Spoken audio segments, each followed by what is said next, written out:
تراکی شەشەم لاپەڕە 83 گورە فەتحیەم ماڵیان لە گوندی سوریفی قەزای خەلیل بوو کە گوندێکی فەلەستینیە و وەک تەواوی گوندەکانی نیشتیمان لە ساڵی 1967دا داگیر کراوە. ئەم گوندەش بەشی خۆی وێرانکاری و ناڕەحەتی بەخۆ بینیوە بە گوێرەی ڕۆڵی لە بەرەنگاربوونەوەدا پێش داگیرکردن و لە شەڕەکانی پێش ساڵی 1948 بەو پێی گوندێکی سەرسنوورە و دەکەوێتە سەر هێڵی سەوزی جیاکەرەوەی ئەو زەویانەی ساڵی 1948 داگیرکران و ئەوەی تا ساڵی 1967 لە سایی فەرمانڕەوایەتی ئوردندا مایەوە. پاش داگیرکاری مەفرەزەکانی داگیرکەر لە گوندەکە نزیک بوونەوە و وەک زۆربەی گوندە فەلەستینیەکانی دیکەی کەناری خۆرئاوا خەڵکی لە خانووی بەردینی بچووکی سادە و جواندا لە نێوداری زەیتون و ترێ و بادەمدا دەژیان و مەڕ و ماڵات و پەلەوەریان بەخێو دەکرد و بژێوی ژیانیان بەدەست دەهێنا. سوپاسگوزاری پەروەردگار بوون لەسەر خێر و بێر و بەرەکەت و ڕۆزیە بێشومارەکانی. بەڵێ سوپای داگیرکەر چوونە ناو ئەم گوندەشەوە. پیاوانی گوند بە شەهامەت و مەردایەتی ناسرابوون، پۆشاکی لادەیانەی ئاسایی فەلەستینیان دەپۆشی. یەکێکیانت دەبینی بە گۆچانەکەیەوە لەسەر چیاکە سەربەرزانە چاودێری مەڕەکانی دەکرد. خانمانیشیان داپۆشراو بوون و بەسەر پۆش و جلو بەرگی داپۆشراوەوە دەردەکەوتن. پورم کە لە غەزەوە چووە بۆ سوریف هەستی بە جیاوازیەکی زۆر نەکرد. جیاوازی تەنیا لەوەدا بوو ئەوێ کەشی گوند و کشت و کاڵ بوو، بەڵام دابوونەریت و ڕەسەنایەتی خەڵکەکە هەر یەک بوو.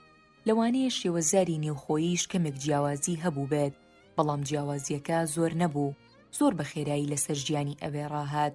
عەبدولفەتاحی مێردی خوێندنی دواناوەندی لە قوتابخانەی تاریقی کوڕی زیاد لە شاری خەلیل تەواو کردبوو، چونکە سوریف وەک هەموو گوندەکانی دەوروبەری شار قوتابخانەی دواناوەندی تێدا نییە. هەر کەس بیەوێت خوێندنی دواناوەندی تەواو بکات ناچارە بچێت لە خەلیل بخوێنێت. مانەوەی مێردی پورم بۆ خوێندن لە شاری خەلیل وای کردبوو تەواو شارەزای شارەکە ببێت و بزانێت چی تێدا ڕوودەدات. هاوڕێی زۆریشی هەبوو لە خەڵکی شار و گوندەکانی تر کە لەو قوتابخانەیەدا پێکەوە خوێندبوویان. خۆی گەورە منداڵێکی بە پورم بەخشی و ناوی نا عەبدوڕەحیم.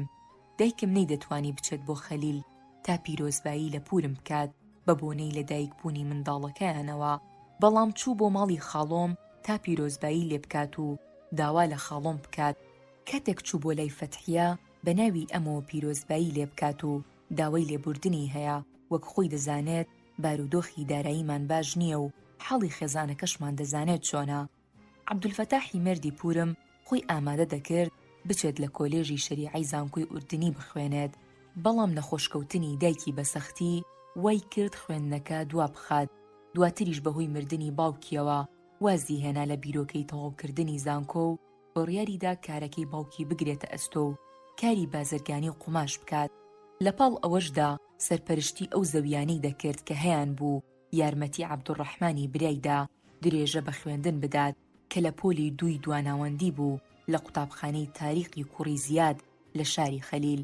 زۆر جار عەبدولفەتاح لە سەربانی ماڵەکەیان لەگەڵ پورم ڕادەوەستان و سەیری ڕۆژئاوای شارۆچکەکەیان دەکرد و ئاماژەی بۆ وێرانی عیلین دەکرد کە خەباتکارانی جیهادی پیرۆز پێش ساڵی 1967 لەوێ بوون. دانیشتوانی ناوچەکەش هەموو پێداویستیەکانیان پێشکەش دەکردن. کەسێکی گوندی سوریف کە ناوی محەممەد عەبدولوەهاب قازی بوو شوان بوو. ڕۆژێکیان مەڕەکانی لە ناوچەیەکی نزیک دەلەوەڕاند کە پێیان دەوت سەناحین. لەوێ کاروانێکی جوولەکەی بینی بوو لە لای بەیت شیشەوە بەرەو عەتسیون دەچوون. موجاهیدەکانی ئاگادار کردبوو، ئەوانیش زۆر بە خێرایی بۆ سەیەکیان لە ناوچەی ظەهرولحەجە بۆ نابوونەوە. کاتێک گەیشتبوونە ئەوێ هێرشیان کردبوونە سەر و هەموویانیان کوشتبوو کە ژمارەیان 35 ئەفسەر و سەرباز و پزیشک بوو. بۆی ئیدی جوولەکەکان زۆر ڕقیان لە گوندی سوریف بوو. کاتێک داگیرکاری ساڵی 1967 ڕوویدا جوولەکەکان هەستان بە بۆردومانکردنی سوریف بە تۆپهاوێژ و خانوو و ماڵی زۆریان وێران کرد. ئەمەش تەنیا بە پاڵنەری تۆڵەکردنەوەی ئەو ڕووداوە. مێردی پورم بەهۆی کارەکەی و پەیوەندیەکانی لە شاری خەلیل تۆڕێکی پەیوەندی فراوانی هەبوو لەگەڵ بازرگانان و ئەوانەی کاریان دەکرد. لە دانیشتن و کۆبوونەوەکانی لەگەڵیاندا قسە و باسی دوور و درێژ لەباری هەموو شتێکەوە دەکرا. لە یەکێک لەو شوێنە بازرگانیانەدا لە دەوری زۆپایە کۆ دەبوونەوە و پێکەوە چایان دەخواردەوە و لەباری بەرەنگاربوونەوەی داگیرکەریش قسەیان دەکرد. هەموو ئەو ڕووداوانە هەمیشە ئەوەیان دەردەخست ئەو چینەی دانیشتوان باوەڕیان بەوە نەبوو بەرگری سوودێکی هەبێت و هیچ دەستکەوتێکی نابێت و زیانیشی زیاترە وەک لە سوود ئەوان بەرزکردنەوەی ئاستی ژیان و دەستکەوتنی باشتری ئابووری و زیادبوونی سەرمایەیان زیاتر جێی بایەخیان بوو.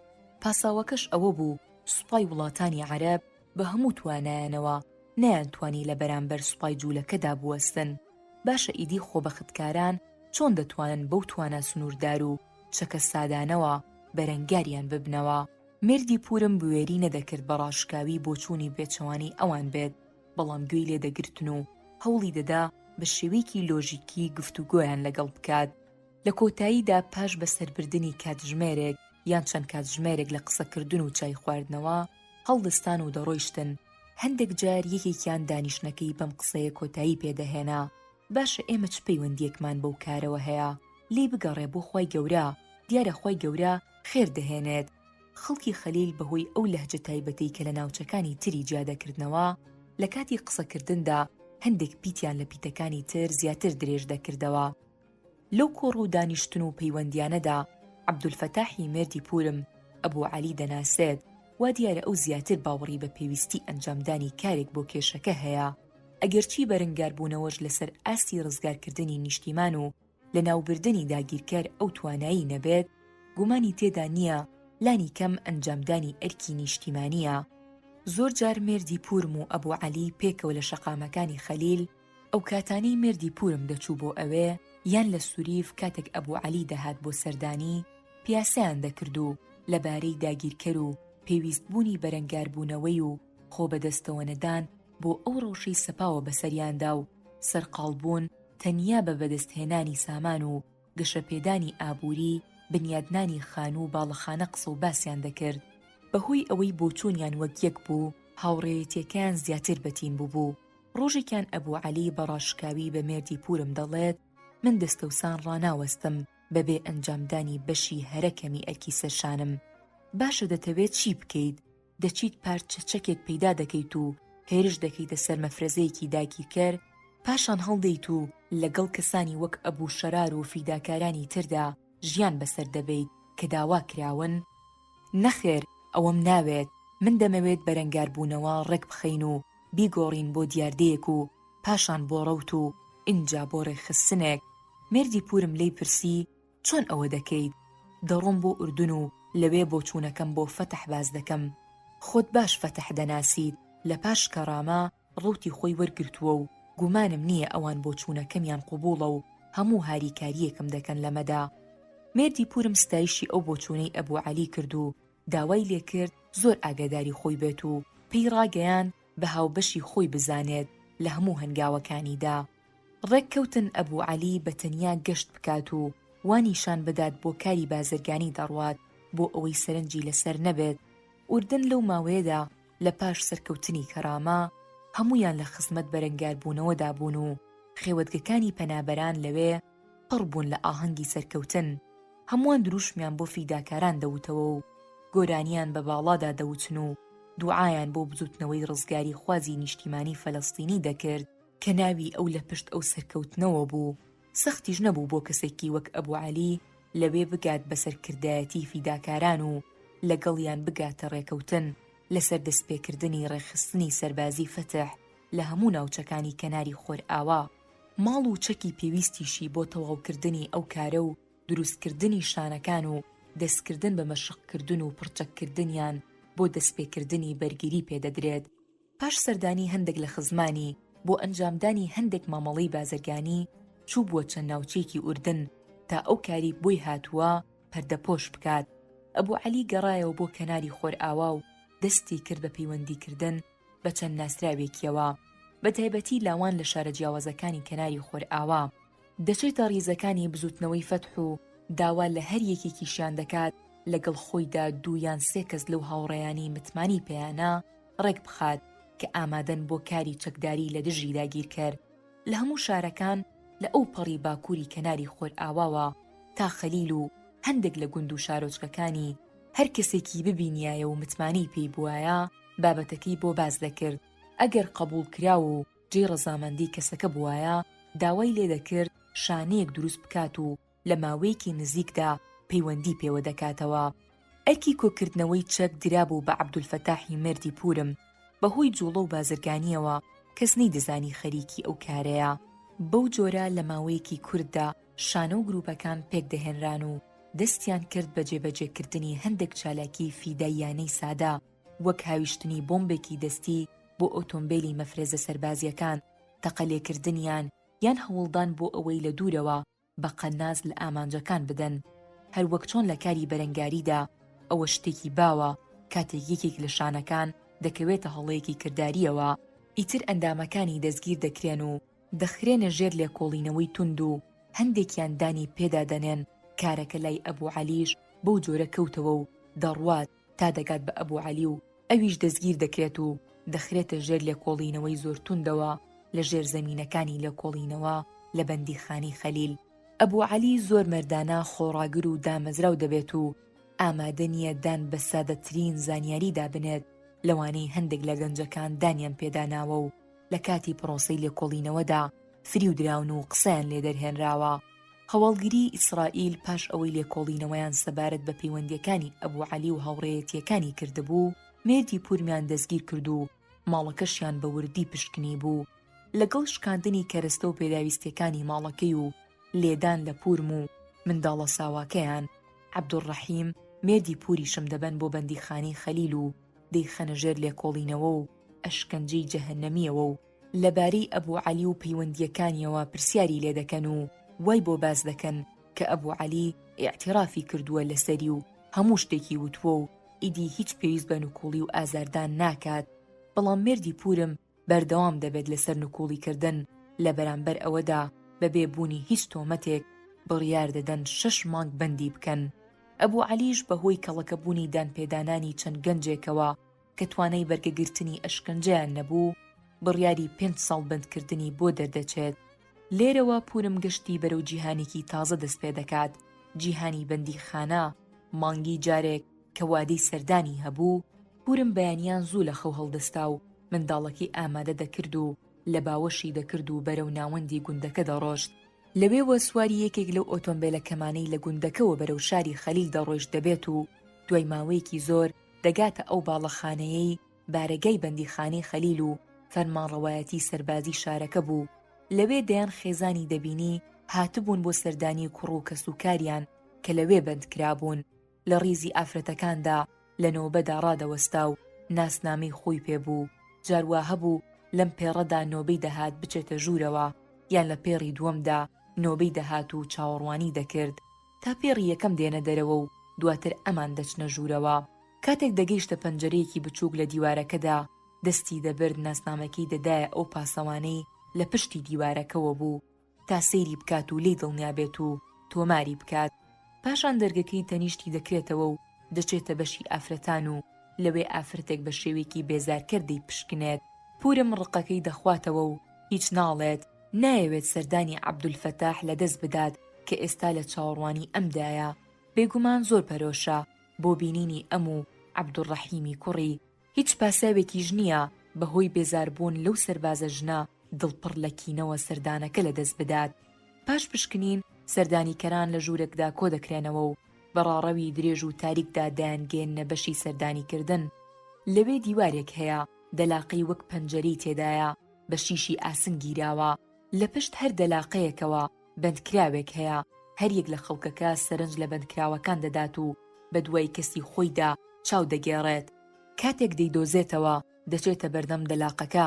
کاتێک باوکەکە منداڵەکەی دەبینێت و ناتوانێت لە ئامێزی بگرێت و یاری لەگەڵ بکات، بە چاوی پڕ لە فرمێسکەوە لی دەڕوانێت و هاوسەرەکەشتی چاوی پڕ فرمێسک دەبێت. یان دایکێک کاتێک مێردی یاخود کوڕەکانی لەو دیوی دیواری بەندیخانەوە دەبینێت و نازانێت لە پشتی ئەو دیوارە ڕق و تەقانەوە کە سۆز و بەزەییان تێدانە چیان بەسەر دێت. بەرلەوەی خەڵکەکە ماندوێتی سەفەر و چاوەڕوانی و پشکنین و ڕۆشتنیان لەو ڕاڕەوانە دەربچێت، پێش ئەوەی لە حاڵی مێرد و کوڕ و کەسوکاریان دڵنیا ببنەوە، پاسەوانەکانی پشت بەندیەکان و ئەوانشی لە پشت سەردانی کەرانەوە ڕاوەستاون چەپڵە لێ دەدەن و هاوار دەکەن سەردان کۆتایی هات. ئینجا دەست دەکەن بە ڕاکێشانی بەندیەکان بۆ پشت دەرگە ئاسنەکە و پاڵ بە خەڵکەکە شۆدەنێن بۆ دەرەوەی بەشی سەردانی کردن. هەست و سۆزی بەندکراوان دەخرۆشێت. مێردی پورم خۆی دەگرێت تا فرمێسک لە چاوی نێت و پاسەوانەکان نەیبین و دڵیان پێی خۆش ببێت. خۆڕاگرانە هانی هاوسەرەکەی دەدات کە دەروی خێر نزیکە و 5 مانگێکی ماوە و دەبڕێتەوە. ڕای دەسپێرێت ئاگاداری عەبدوڕەحیم و ماڵەکە بێت و سڵاوی بگەێنێت بە هەموو خزمان و دۆستان و دراوسێکان. ئەمیش بە گۆشەی سەرپۆشە سپیەکەی فرمێسەکانی دەسڕێت و دەڵێت تۆ خۆڕاگر بە و بیری لێ مەکەرەوە و بێخەم بە، خواد لەگەڵ. لەوێ لە گەڕەک و گوند و خێوەتگەکان دەستە و گروپ و شانەی نوێ لە هەموو شار و گوند و ناوچەکانی کەناری خۆر ئاوارێک دەخران و لاوان ڕویان دەکردە ناو دۆڵ و پشتیا بەرزەکان تا ڕاهێنان لەسەر بەکارهێنانی ئەو چەکانە بکەن کە تازە بەدەستیان گەیشت بوون، یان ئەو چەکانەی لای باو باپیرانیان بوون و چەندین ساڵ بوو شاردوبوویانەوە. ئامادە بوون بۆ ڕوبەڕووبوونەوەی داهاتوو لەگەڵ یەکەم دەرفەتدا و زۆر پەرۆشی ڕوبەڕووبوونەوەی دوژمن بوون. هەرچەندە چەکی دەستیان کەم و سادە بوو، ئەزموونی پێویستیشان لەسەر بەکارهێنانی نەبوو، بەڵام لە ناخەوە وەک مەنجەڵ دەکوڵان. لەو فرۆشگایی کە مێردی پورم و ئەبوو عەلی لەگەڵ کۆمەڵێک بازرگان لە ڕۆژانی ساردی زستان پێک دەگەیشتن و چاییان دەخواردەوە، کۆمەڵێک لەو بازرگانانە کۆ دەبوونەوە و لەبارەی هەواڵی تازەی شەڕ و بەندکرانی مێردی پورم و ئەبوو عەلی و سوودی کارەکەیان و بە فیڕۆدانی ماوەیەک لە تەمەنیان و بەرەنگاربوونەوە کە هیچ سوودێکی نییە و دەستگیرکردنیشیان باشترین بەڵگەیە لەسەر ڕاستی بۆچوون و پێشبینی هەندێکیان قسەیان دەکرد و یەکێکیان هەڵدەستێت بە ژماردنی ئەو ڕۆژانەی کە مێردی پورم لە بەندیخانە بەسەریان دەبات. لە کاتێکدا ئەو هەموو ڕۆژێک 30 لیرەی ئیسرائیلی لە بازرگانیەکەی قازانجی دەست دەکەوت. بەو شێوەیە تا ئێستا نزیکەی 500 لیرەی لە دەست چووە. ئەمە جگە لەو سوکایەتی و بێڕێزیەی پێی دەکرێت و خۆی و کەسوکارەکەشی سوک و بێنرخ سەیر دەکرێن. ڕەوشی خراپی ئابووری زۆربەی خەڵکو و ئەو لێکەوتانەی لی دەکەوێتەوە و دەبنە هۆی ئەوەی زۆر کەس ڕوو بکەنە خەباتکردن، کاری تێکدان بەپێی تێڕوانینی سەرکردەکانی ئیسرائیل. پێویستی زۆریشیان بەدەستی کار بۆ بنیادنانی دەوڵەتە تازە لەدایک بووەکەیان وای کرد دەرگەی کارکردنیان لە بەردەم دانیشتواندا بە شێوەیەکی پلەبەند و دوای وردبینی تند لەلایەن دەستگای ئاسایشەوە کردەوە و بەڕاستیش ئەوەیان ڕاگەیان کە فەرمانگەی پاسپۆرت و ڕێگاپێدان دەستی کردووە بە پێشوازی لەو پیاوانەی داواکاری مۆڵەتی کارکردن لە نێو خاکی داگیرکراوی 1948 پێشکەش دەکەن. ئەوەش مشت و مڕێکی توندی لە نێو چەندین ناوەندی گەلی فەلەستیندا دروست کرد لەسەر سوچی گۆڕەپانی گەڕەکەکەماندا کە پیاوەکان لێی کۆ دەبوونەوە.